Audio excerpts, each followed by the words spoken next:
Salut, c'est Rebecca. Aujourd'hui, j'aimerais vous parler de comment faire pour concevoir l'histoire de vos personnages. Les personnages, vous savez que c'est un élément vraiment essentiel dans un roman parce que tout simplement, c'est eux qui embarquent le lecteur tout au long de l'histoire et qui vont faire que le lecteur est captivé par un personnage, par le roman, par l'histoire que vous racontez. Et je sais que moi, en tant que lectrice, j'aime énormément me plonger dans les histoires quand les personnages me captivent, m'interpellent. J'aime énormément avoir des personnages qui me sautent aux yeux et en fait que j'ai envie de suivre, et que si j'ai pas envie de suivre le personnage, j'ai tendance à fermer le roman. Donc comment faire pour concevoir l'histoire de vos personnages? Alors je vais vous donner 3 pistes pour y réfléchir. La première, c'est que je trouve dommage quand dans une histoire il y a simplement un conflit externe pour votre personnage principal. Alors vous savez qu'il faut absolument un conflit, un défi pour votre personnage, un défi à relever, parce que sans cela il n'y a pas d'histoire, il n'y a pas vraiment d'intérêt de voir défiler la vie d'un personnage où tout va bien, sauf que dans le cas d'un roman un peu plus documentaire, mais bon voilà, c'est pas souvent le cas. Donc il faut absolument qu'il y ait un défi, et je trouve dommage si ce défi se contente d'être un défi externe, c'est-à-dire votre personnage veut chercher un trésor, il veut rencontrer l'âme sœur, il veut faire un voyage, traverser des contrées inexplorées, enfin voilà, c'est son défi, c'est ce qu'il veut, et tout au long de l'histoire on va voir comment est-ce qu'il arrive à surmonter ce défi. Mais s'il n'y a que ça, le lecteur a tendance à beaucoup moins rentrer en contact avec le personnage. Et si vous voulez que votre lecteur ait vraiment une étroite connivence avec votre personnage principal, il va falloir aller un petit peu plus loin et insérer un conflit interne à votre personnage, c'est-à-dire un défi, quelque chose, peut-être une peur qu'il va devoir surmonter, peut-être une expérience du passé qui a des conséquences dans le présent et qui l'empêche d'avancer, un problème comme ça dont il va prendre conscience petit à petit au cours de votre roman, et qu'il va arriver ou non à surmonter suivant ce que vous avez décidé pour l'arc narratif de votre personnage, si ça se finit bien ou si ça se finit mal à la fin. Et ce qui est important de voir, c'est qu'il y ait un lien étroit entre ce conflit interne et ce conflit externe. Parfois même, du coup, on peut découpler les possibilités, parce que du coup, on va pouvoir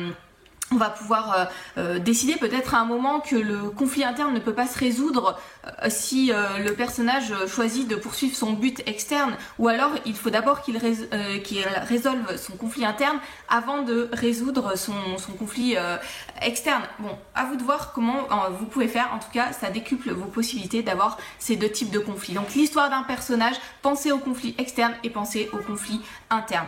Et puis deuxième élément important pour votre personnage, il faut que votre personnage, vous réfléchissiez selon 2 dimensions.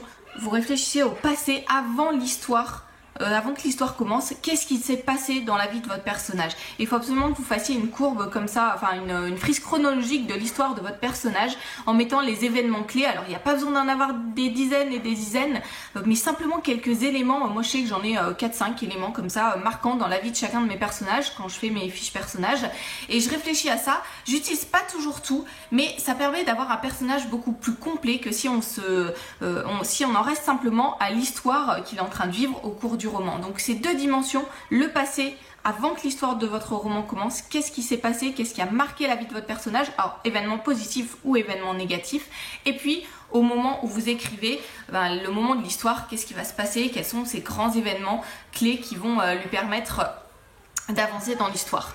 3e élément pour concevoir l'histoire de vos personnages, il faut que vous donniez à vos personnages des valeurs fortes. Il faut que vos personnages marquent l'esprit du lecteur, qu'ils ne laissent pas indifférent, qu'ils sortent un petit peu du lot.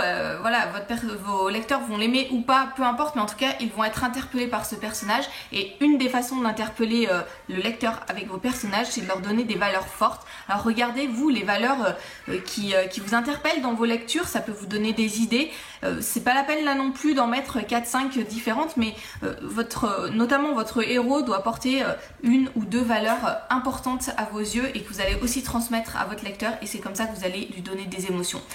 Concevoir l'histoire de son personnage principal, c'est quelque chose de complexe, c'est quelque chose qu'on peut travailler vraiment de façon approfondie et qui donne une valeur énorme à son roman. J'ai découvert plein de choses à ce sujet ces derniers mois et j'ai partagé parfois ces choses-là dans les formations que je vous ai données, notamment tout ce qui est sur concevoir l'histoire du héros autour de 5 scènes clés, et puis voilà, j'ai fait 2-3 formations à ce sujet-là, et je vous propose aujourd'hui de pouvoir retrouver ces formations dans le pass Devenir écrivain. Donc c'est la nouvelle formule que je lance là pour la rentrée, et alors il s'agit d'avoir toutes mes formations pour un prix vraiment modique par rapport au prix où elles sont proposées habituellement. Normalement les formations sont à 97 € prix catalogue, et là je vous propose en vous abonnant au pass Devenir écrivain d'avoir toutes mes formations pour moins de 20 € par mois, donc moins de 5 € chaque formation. Il y a vraiment des choses intéressantes qui vont vous aider à avancer dans vos écrits, notamment par rapport à vos personnages. Je pense que c'est notamment quelque chose qu'il faut vraiment travailler, et qui vont en fait, le fait de travailler vos personnages, ça va vous donner des idées, ça va vous aider à construire l'intrigue, et ça va vous aider à captiver votre lecteur. Donc pour vous abonner, il suffit de cliquer sur le lien qui s'affiche dans la description de cette vidéo. Vous pouvez vous désabonner à tout moment, il n'y a pas de souci. En tout cas, n'attendez pas trop, parce que je vais pas continuer cette offre très longtemps. C'est simplement l'offre de rentrée. Donc voilà, toutes mes formations pour moins de 5 € par mois, et je vais vous donner plein de conseils pour aller du début de l'idée, de comment trouver l'idée de votre roman, jusqu'à la correction, et encore plus loin. Voilà, toutes mes formations pour moins de 20 € en cliquant sur le lien qui s'affiche dans la description de cette vidéo, et puis je vous dis à bientôt.